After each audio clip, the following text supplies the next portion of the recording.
เกิดเหตุด่วนมีคนหมดสติในช่วงเวลาที่เข้าไปค้นหา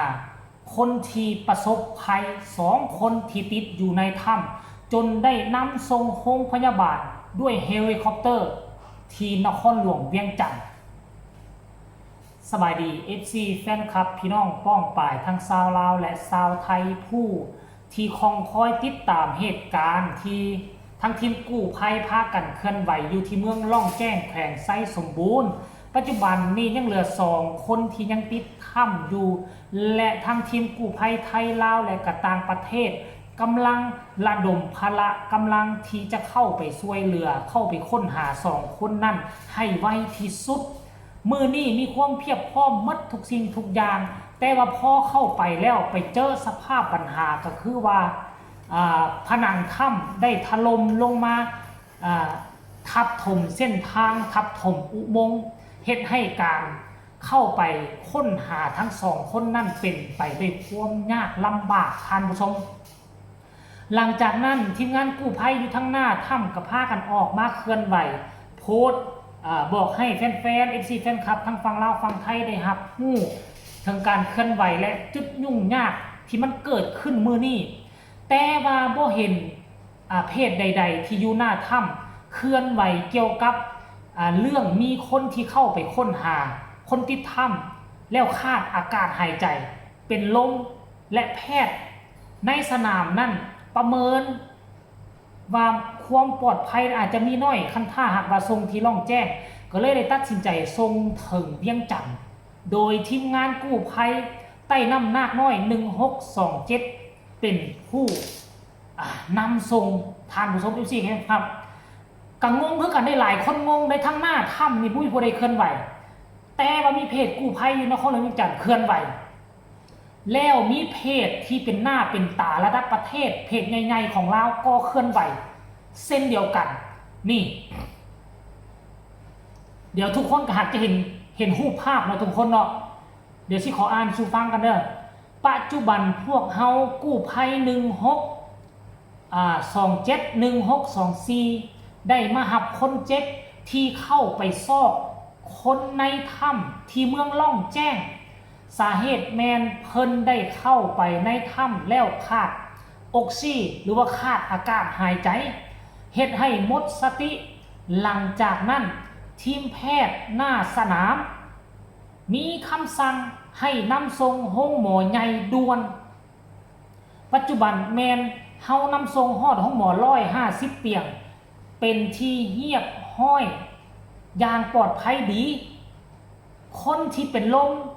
คนที่สลบสลายถือว่าเท่าพาลีอายุ35 ปีบ้านล่องแจ้งเมืองล่องแจ้ง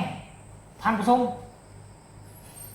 ปัจจุบันนี้อยู่ในประเทศลาวของพวกเรามีทีมกู้ภัยที่ไปช่วยกอบกู้ช่วยค้นหาคนติดถ้ำก็มีที่บอนเดียวนี่ไหนมีทั้งแพทย์ประจำสนามมีทั้งเจ้าหน้าที่ตำรวจทหารอยู่น้ำกันซึ่งก็ได้มีข่าวอยู่ม่องอื่นเลยว่าคนติดถ้ำว่ามีคนติดถ้ำอีกตืมว่ามีแพทย์ประจำสนามบ่มีเลยเพราะฉะนั้นมันมีความเป็นไปได้คนนี้น่าจะเกิดอุบัติเหตุหมดสติอยู่ถ้ำที่กำลังซอกหา2 คนนี้เป็นแท้แน่นอนเลยท่านผู้ชมเบิ่งตามรูปภาพเลยและวันนี้ไปเบิ่งเพจลักของประเทศเพจระดับประเทศนะเนาะเพจระดับประเทศขอซื้อกันแล้วกันเพราะเป็นข่าวเลยทรโคงท่านผู้ชมทรโคงกับลงข่าวเช่นเดียวกันนี่ทรโคงลงเห็นเครื่องบินนี่นำส่งห้องหมอด่วนวสันเนตเนื่องจากมีคนขาดออกซิเจนในขณะที่กำลังค้นหาผู้ติดถ้ำในวันที่3 มิถุนายน 2026ทีมค้นหาใต้น้ำนาคน้อย1627 1624ได้นำเท้าพาลีอายุ35 ปีประชาชนเมืองล่องแจ้งนำส่งโรงหมอย่างหีบด่วนเนื่องจากเข้าไปช่วยผู้ติดถ้ำและเกิดการขาดอากาศซึ่งปัจจุบันแมนปลอดภัยดีแล้ว แล้วก็ลงรูปภาพเดียวกันนี่เลยทุกคนเลยโอ้โหแต่ว่าบางกี้นี่ก็เห็นทีมงานกู้ภัยทั้งประเทศไทยเพิ่นก็ออกมาเคลื่อนไหวแล้วเพิ่นว่าบ่เป็นมูลความจริงเด้ออันว่ามีอุบัติเหตุอนาหินหล่นลงมาทับกู้ภัยอยู่ในถ้ำบ่มีแม่นอันนี้แม่นความจริงบ่มีอุบัติเหตุหินหล่นมาทับทีมงานกู้ภัยแต่อย่างใดแต่มันมีการเนาะมันมีอุบัติเหตุคือขาดอากาศหายใจเนาะขาดอากาศหายใจแต่ว่าทั้งกู้ภัยไทยบ่ได้เว้านะว่ามีอุบัติเหตุคนขาดออกซิเจนอยู่ในหั่นน่ะทีมงานกู้ภัยบ่ได้เว้าแต่ว่าเพิ่นเคลื่อนไหวว่าบ่มีอุบัติเหตุผนังถ้ำหล่นลงมาทับกู้ภัยเท่านั้นแล้วแต่ว่าทั้งเพจลักข่าวดังๆอยู่ในประเทศลาวรวมทั้งกู้ภัยที่ได้ไปปฏิบัติหน้าที่อยู่หั่นได้ออกมาเคลื่อนไหวตรงกันเดี๋ยวค่อยสิไปเบิ่งอีกเพจนึงก็แล้วกันเพจดังๆอยู่ในลาวเด้อเนาะเพจนี้เดี๋ยวได้สิไปเบิ่งว่าสิเคลื่อนไหวคือกันบ่ทุกคน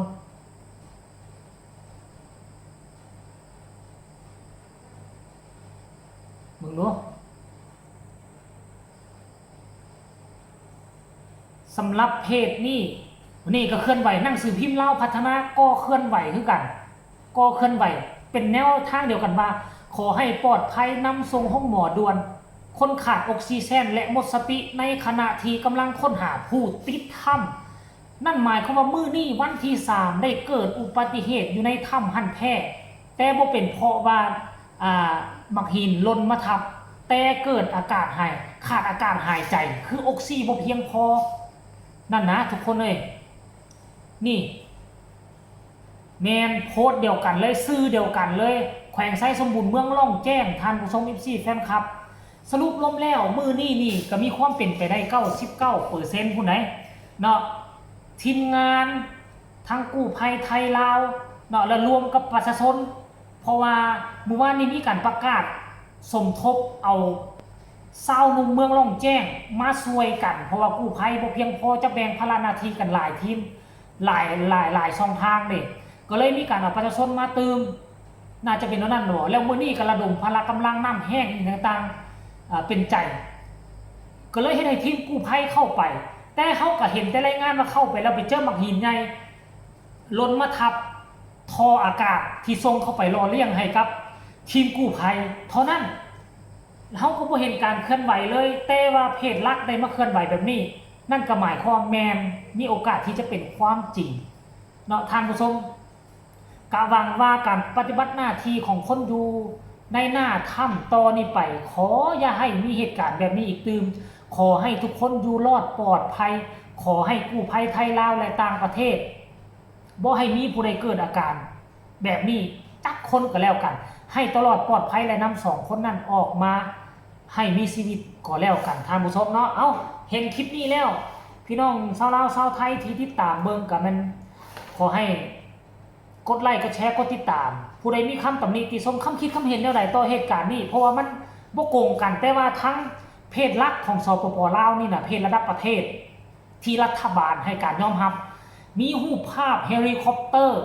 มีคนเจ็บคนป่วยมีกู้ภัยเอาลงสนามบินวัดไต่เวียงจันทร์เรียบร้อยแล้วคงจะเป็นมูลความจริงแน่นอนฝากเอาไว้สำนี้ก็แล้วกันสวัสดี